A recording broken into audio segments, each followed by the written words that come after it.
Assalamualaikum warahmatullahi wabarakatuh. Halo semua, kembali lagi di channel Rederman Hua. Kali ini Mimin akan melanjutkan sebuah komik yang berjudul Sang Legenda Iblis Kehancuran Pengacau Surga. Dan apabila kalian masih bingung dengan alur ceritanya, kalian bisa cek deskripsi atau langsung saja menuju playlist yang ada di halaman channel ini untuk memulainya dari part 1. Tanpa basa-basi lebih jauh, mari kita masuk di part 18. Cerita dimulai. Terdengar keributan telah terjadi setelah para warga dan juga para penjaga manor luar telah berkumpul untuk menangkap Madam Shock. Mereka tidak menduga bahwa Nyonya pertama telah berencana untuk membunuh Tuan Muda ketiga dengan menyuruh seorang dukun yang berasal dari pavilion roh jahat. Kemudian pada aula pengobatan itu, Jeong pun bertanya kepada Suho apakah ia telah melakukan dengan apa yang ia suruh.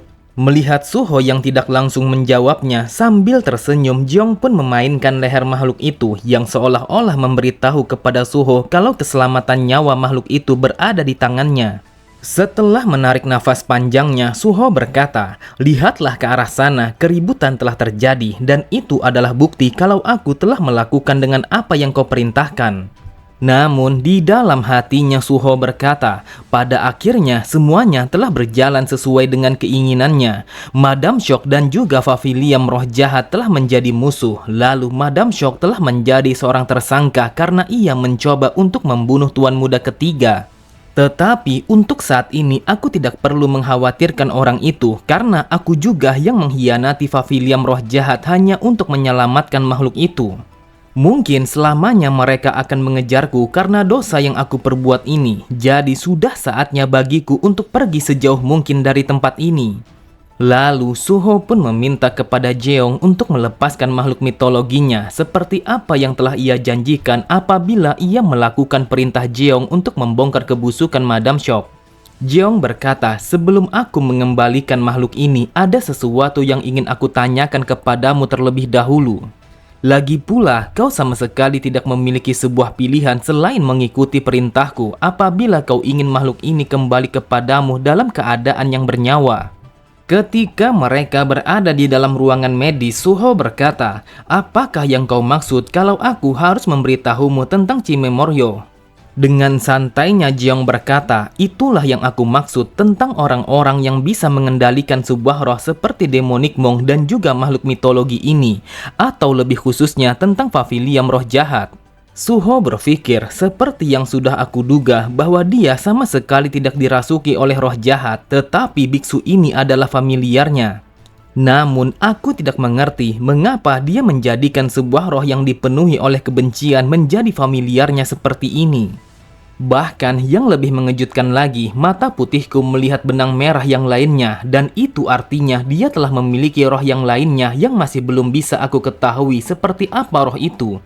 Kemudian Jeong pun menguatkan genggamannya kepada leher makhluk itu sehingga membuatnya berteriak kesakitan. Jeong berkata, apakah kau tidak ingin menjawabnya? Mau tidak mau, Suho pun mengatakan kalau ia akan menjawabnya dan menjelaskan kepada Jeong dengan sejelas mungkin tentang Chimemoryo yang ia pertanyakan itu. Dikisahkan Chimemoryo memiliki 6 level dan juga kekuatan yang berbeda-beda, yang dimulai dari binatang buas yang tidak terlalu kuat, lalu binatang buas aneh, kemudian binatang mistis, binatang iblis, binatang suci, dan yang terakhir adalah binatang buas ilahi.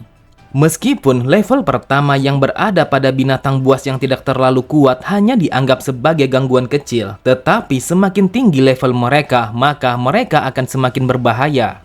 Pavilion roh jahat telah memiliki 3 orang yang bisa mengendalikan makhluk-makhluk semacam itu sebagai familiarnya dan salah satunya adalah aku. Lalu salah satu dari kami ada seseorang yang bernama Goh dan ia sudah lama membantu Pavilion Aula Master. Dia telah mengendalikan binatang buas aneh dari Gunung Luwu yang disebut sebagai Gudao. Namun aku tidak tahu seperti apa kekuatannya, tetapi yang jelas kalau itu akan bisa menimbulkan sebuah bencana. Kemudian orang yang satunya adalah sang master pavilion roh jahat. Akan tetapi aku tidak tahu Chimemoryo macam apa yang telah ia kendalikan. Namun aku yakin tingkatan binatang buas yang ia kendalikan berada pada level yang tinggi. Mendengar itu, Jiong berkata, mungkinkah kalau orang itu telah mengendalikan binatang buas yang berada pada level suci ataupun level ilahi?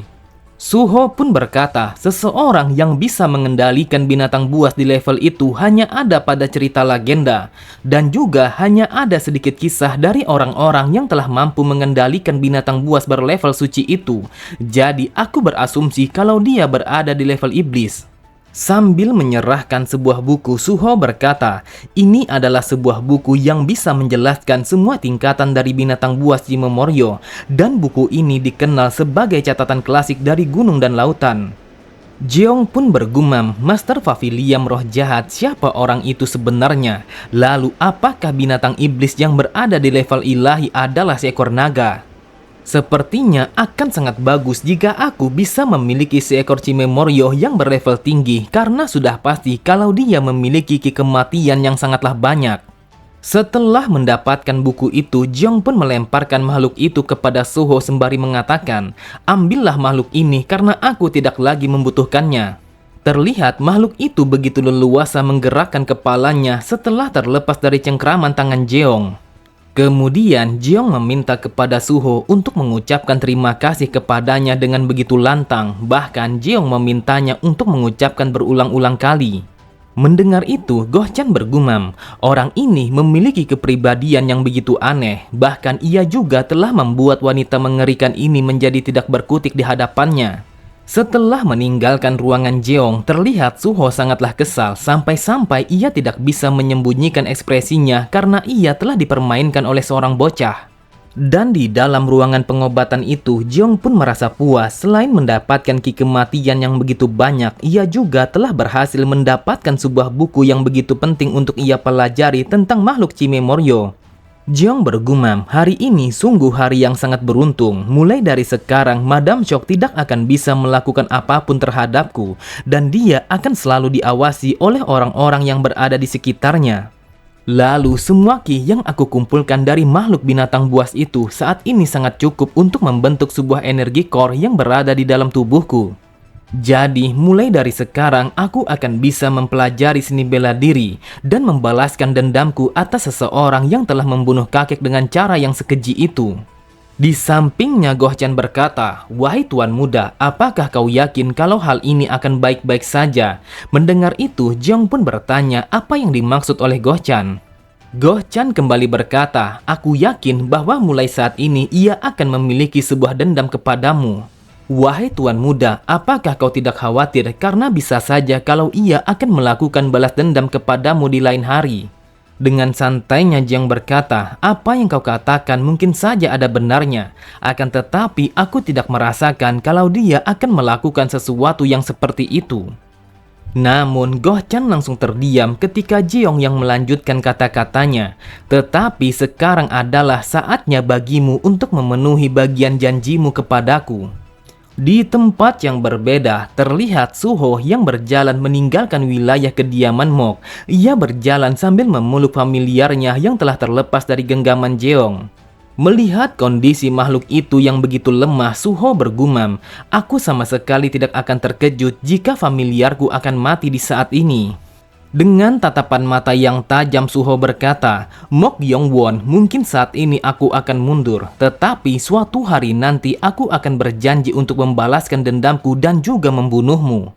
Namun tiba-tiba saja Suho langsung terdiam ketika ia mendengar suara perempuan yang begitu dingin telah berbicara kepadanya.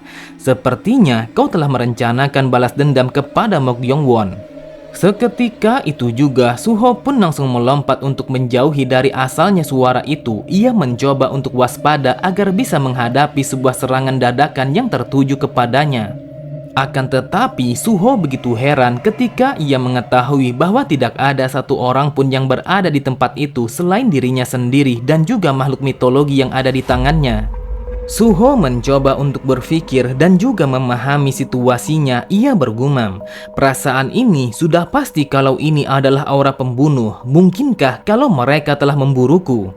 Suho bertanya-tanya mengapa situasinya telah menjadi seperti ini.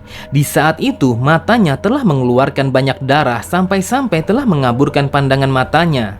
Suho berpikir bagaimana mungkin seorang bocah seperti Mok Yong-won bisa menerima makhluk yang begitu jahat dan juga kejam seperti ini. Siapa sebenarnya dia? Apakah dia benar-benar seorang anak manusia? Namun ketika Suho sedang panik dan lengah atas rasa terkejutnya, tanpa ia sadari sebuah tangan telah menangkap kepalanya. Kemudian Suho merasakan kalau mata putihnya telah menghilang dan membuatnya menjadi buta. Meskipun terasa sakit dan juga ketakutan, ia pun tetap mencoba untuk menutupi aliran darah yang masih mengucur deras di matanya. Tetapi Suho sangatlah terkejut ketika Azur yang bergantung tepat di depan wajahnya dengan keadaan tubuh yang terbalik menghadapnya. Dan di saat itu juga suasana di dalam hutan itu telah menjadi merah darah yang seolah-olah membawanya kepada alam kematian yang tidak akan pernah bisa ia lepaskan. Sambil tersenyum Azur berkata, "Ternyata kau masih terlihat cantik meskipun kau hanya memiliki satu buah mata saja. Aku yakin ada begitu banyak laki-laki yang terpesona ketika ia melihatmu." Namun di saat itu Suho merasakan kalau ia sama sekali tidak bisa menarik nafasnya. Bahkan ia juga tidak mampu untuk bernapas melalui mulutnya. Seketika itu juga ia pun memuntahkan banyak darah sampai-sampai sekujur tubuhnya telah dibasahi oleh darah yang keluar dari mulutnya itu. Dengan paniknya Suho bergumam, "Apa yang terjadi kepadaku? Mengapa aku sama sekali tidak bisa bernafas? Bahkan aku telah memuntahkan banyak darah. Apakah aku akan mati dengan cara yang seperti ini?" Cerita berpindah di tempat yang berbeda. Terlihat Madam Shock sangatlah marah. Ia berteriak, "Aku merasa disalahkan secara sepihak. Sudah jelas kalau anak itu telah menjebakku. Apakah kau benar-benar akan percaya kalau aku melakukan hal itu kepadanya?" Dukun itu dan juga Mok Yong-won telah bersekongkol untuk merencanakan ini bersama-sama. Jadi merekalah yang telah menjebakku. Namun Shock langsung terdiam ketika orang itu yang memintanya untuk diam, karena sejak dari awal Madam Shock selalu saja tidak ingin disalahkan atas perbuatan yang ia lakukan kepada putra ketiga. Orang yang sedang menginterogasi Madam Shock adalah seseorang master aula luar yang bernama Sang Wongbek. Ia berkata, "Apakah ini tentang keributan yang telah terjadi pada aula pengobatan di waktu itu?" Shock pun berkata, "Itulah yang sebenarnya. Ini adalah sebuah masalah tentang larangan masuk pada aula manor utama yang mana di dalam sana sang master telah melakukan pengobatannya." Menanggapi ocehan Madam Shock, Wongbek berkata, "Tetapi yang aku tahu bahwa putra ketiga telah menyelamatkan master dari percobaan pembunuhan. Atau mungkinkah kalau kau yang telah mencoba untuk membunuh sang master?"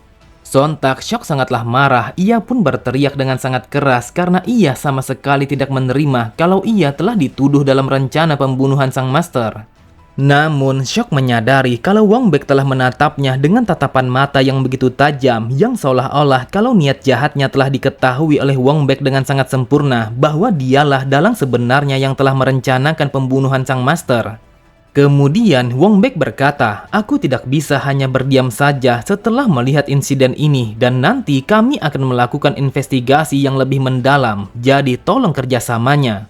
Terlihat Shock hanya bisa menundukkan kepalanya karena rencananya untuk menjadikan anaknya sebagai pemimpin selanjutnya telah berada di ambang kehancuran.